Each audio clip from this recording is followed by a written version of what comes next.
Vamos a conversar con el magíster César Ulloa.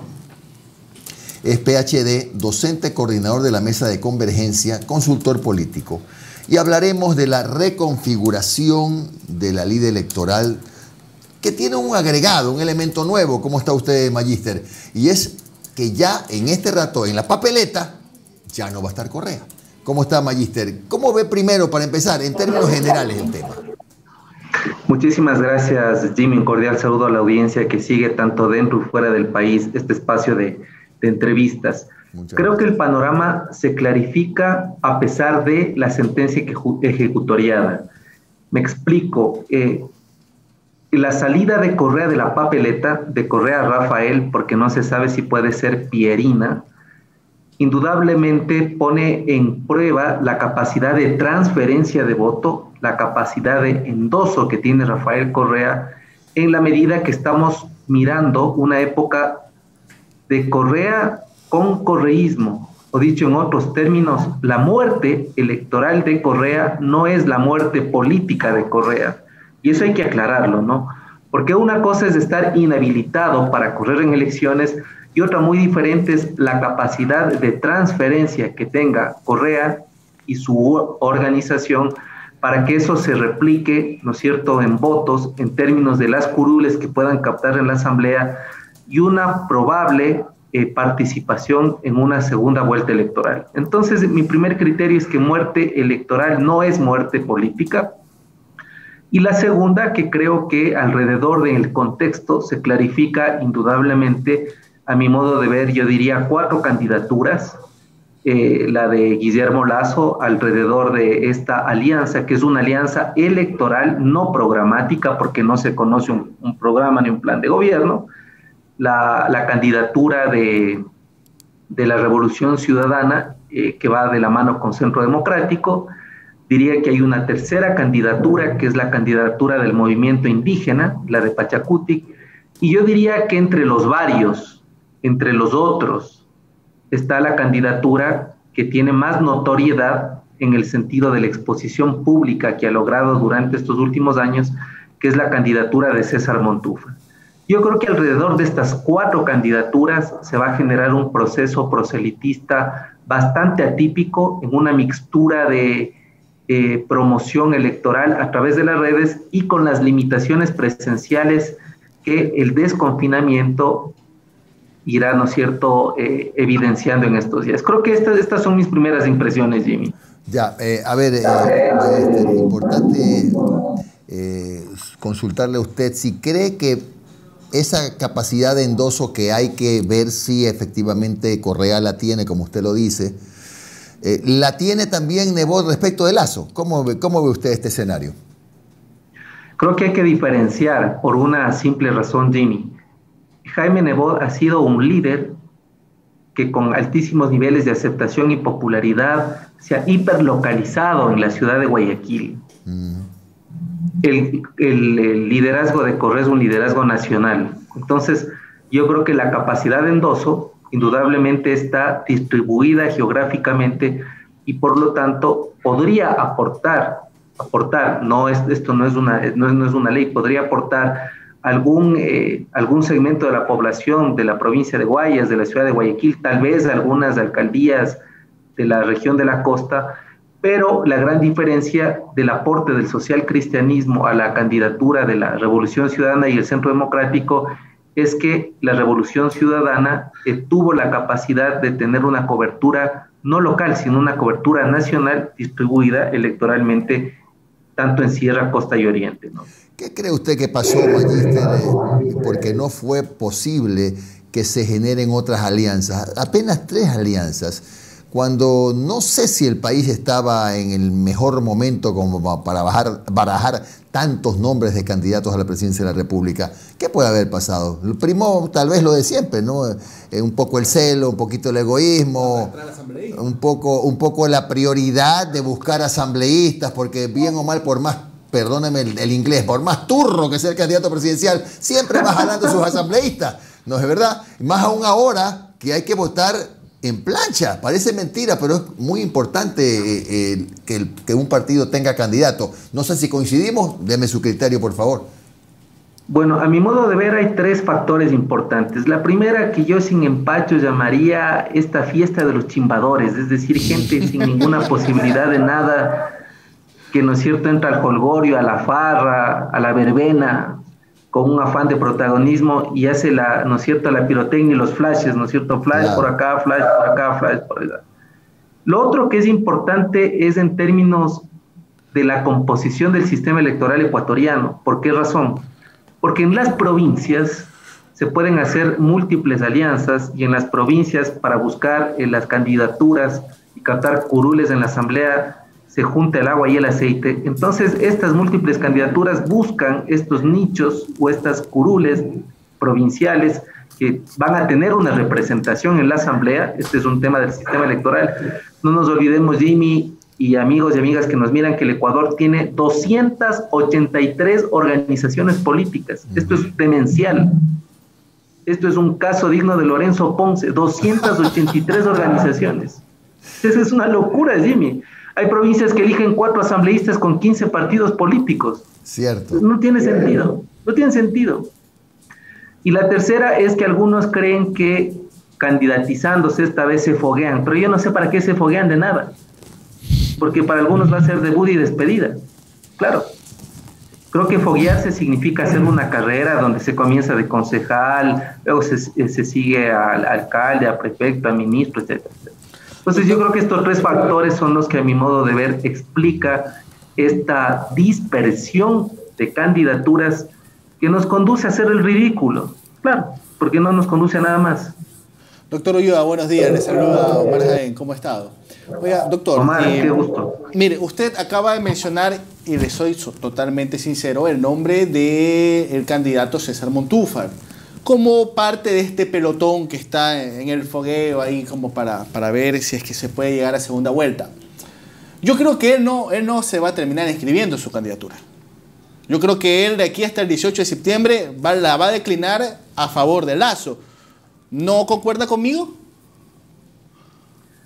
Bueno, yo he escuchado algunas declaraciones del titular del Partido Socialista, que es Enrique Ayala Mora, en la mañana, en donde ellos mantienen con firmeza la candidatura de esta alianza entre Concertación y el Partido Socialista. Definitivamente, hasta el 7 de octubre, que es la fecha donde se cierran las alianzas hasta las 12 de la noche, puede pasar cualquier cosa. No nos olvidemos que una de las características de la política ecuatoriana es la pirotecnia, los fuegos artificiales y los globos al aire. Entonces puede pasar cualquier cosa. Sin embargo, yo creo que estos 4 candidatos son los que tienen mayor notoriedad. ¿Qué quiero decir? Que tienen un alto nivel de conocimiento en la población, indudablemente por los años de trayectoria, tanto en su vida profesional como en la impronta política. No quiere decir, por cierto, que Montúfar o que Yacu tengan más posibilidades. Yo creo que hay 2 dimensiones o 2 carreteras que van a competir, y es la del candidato de Revolución Ciudadana y el Centro Democrático, y es la candidatura de Guillermo Lasso, ¿no? Que por cierto es la tercera candidatura, lo que no significa que los votos que consiguió en la primera y en la segunda automáticamente tengan la tercera. Eso hay que clarificarlo. Y la otra es, habrá que ver si el correísmo sin Correa demuestra ese fuste, ese pedigrí, si cabe decirlo, electoral, ¿no es cierto?, para evidenciar que la estructura, es decir, esta organización que durante 14 años ha venido trabajando, tiene las posibilidades de competencia. Yo diría que nos estamos olvidando de un detalle, Omar, y es la composición de la asamblea.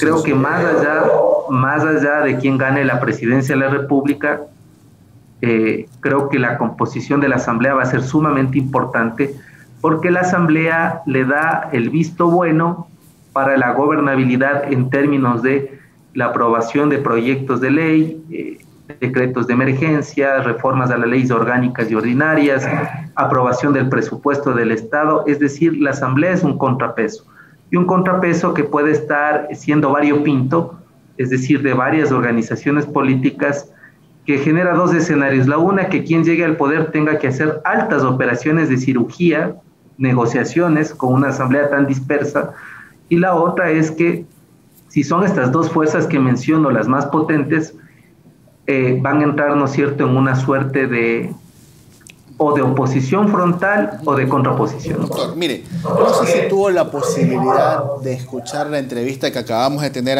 previo a la de usted, con el doctor Luis Fernando Torres, del Partido Social Cristiano, en donde analizamos también el tema del pacto lista 6, lista 21, Social Cristianos y Creo, en donde el doctor Torres dice, a ver, yo apoyo, me parece bien que se haya hecho el pacto, pero ya salió el señor Lasso a decir que con nosotros, pero ni una jefatura política nos va a dar. Y el doctor Torres dice, a ver, hay que compartir responsabilidades porque, a ver, nosotros declinamos nuestra candidata presidencial, pusimos nuestro número para que vaya en la papeleta junto al señor Lasso. En algunos sectores se hará campaña desde el punto de vista dirigencial. Compartamos responsabilidades, ¿no? ¿Cómo usted analiza este pacto? Y le hago una acotación. Aquí el doctor Osvaldo Moreno, también consultor político, dice: siempre manifesté que la única vía para que la derecha así proscriban al correísmo llegue a segunda vuelta es una coalición, pero no una donde ninguno de los ex precandidatos quieren salir en la foto con el favorecido, y el favorecido recalca que no les dará ni un jefe político. No sé cuánto funcionará este tipo de pactos. ¿Usted qué opina, doctor? ¿Por dónde creen que van los tiros en este acuerdo social cristianos, creo? A ver, yo no he escuchado al principal dirigente del social cristianismo, Madera de Guerrero, Jaime Nebot, ni tampoco he escuchado a Lasso referirse acerca de lo que significa un cogobierno entre los dos partidos. Creo que hay muchas dificultades porque cualquier alianza está sostenida en principios, en un programa y en voceros. Claro. Yo no conozco que exista una vocería colectiva entre el social cristianismo y Creo. No hay voceros colectivos. ¿Cuál es el programa compartido? Se desconoce. Y me parece que tampoco hay principios orientadores o lo suficientemente claros. Entonces, esas son algunas dificultades que tendrán que irse limando en el camino, si es que se la pueden limar. Y respecto a lo que dijo Luis Fernando Torres, si él tiene la aspiración a ser ministro, es legítima, ¿no? O sea, creo que si él quiere ser ministro, es legítima. Por eso habrá que ver si eso lo van limando o lo van, ¿no es cierto?, fortaleciendo en el camino. Creo que las alianzas que se cuecen a días de la inscripción de candidaturas pueden tener esa fragilidad, a no ser que los altos operadores políticos, es decir, tanto del un lado como del otro, negocien un cogobierno. Pero para que exista cogobierno tiene que haber líneas claras, es decir, estamos de acuerdo en qué cosas. Porque si no estamos de acuerdo, ¿cómo se nombran ministros? ¿Cómo se nombran subsecretarios? ¿Cómo se nombran asesores? ¿Cómo se nombran secretarios técnicos? Entonces creo que hay tiempo para que ellos lo resuelvan, si lo quieren resolver además. Y si no hay tiempo, seguramente será una alianza que le cueste muy caro a Lasso, porque si Lasso no cumple los compromisos que desconocemos, le podrían reventar en la asamblea los socialcristianos.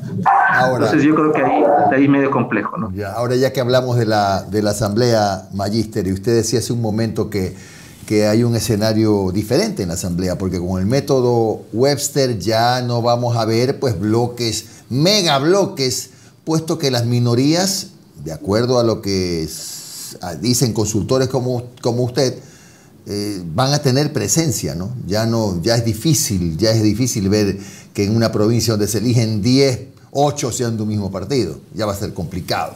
Esto, ¿qué tan difícil hace pues la gobernabilidad desde la asamblea? Usted hablaba de que hay que hacer una operación ahí, ojalá no sean los hospitales, pero...